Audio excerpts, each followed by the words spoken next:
Hello बच्चों, आज हम वाक्य भेद पढ़ेंगे। तो बच्चों, वाक्य शब्दों के सार्थक समूह को कहते हैं।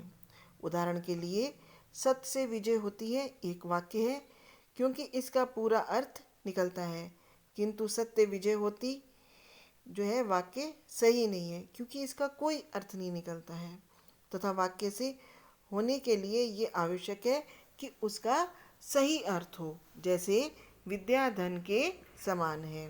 वाक्य दो प्रकार के होते हैं, अर्थ के आधार पर वाक्य भेद और रचना के आधार पर वाक्य भेद।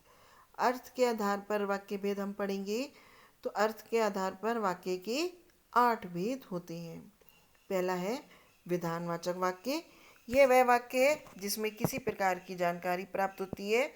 जैसे भारत एक देश है, दशरथ अयोध्या के राजा थे। दूसरा निषेधवाचक वाक्य, जिसको आप कहते हैं नेगेटिव सेंटेंस।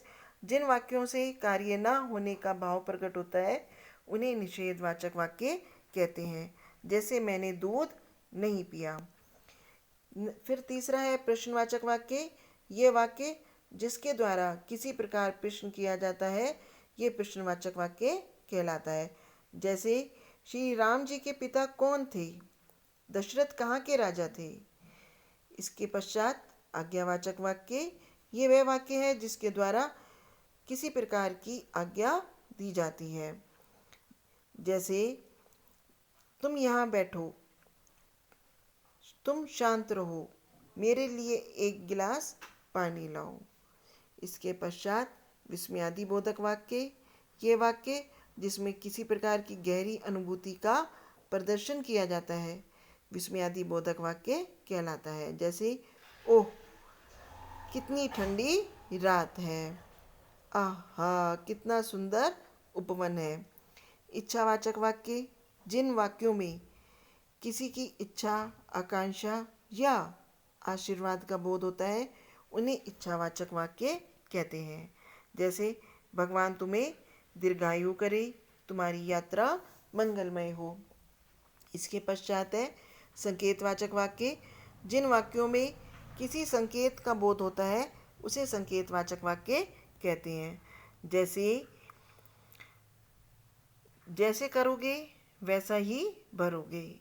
यदि वर्षा अच्छी हुई तो फसल भी अच्छी होगी। इसके पश्चात 8वां वाक्य भेद है संदेहवाचक वाक्य। जिन वाक्यों में संदेह का बोध होता है उन्हें संदेहवाचक वाक्य कहते हैं। जैसे शायद आज वर्षा हो, क्या उसने काम कर लिया? शायद उसने काम कर लिया। जहाँ शायद का जैसे शब्द का प्रयोग होता है वहाँ पर संदेहवाचक वाक्य होते हैं। धन्यवाद।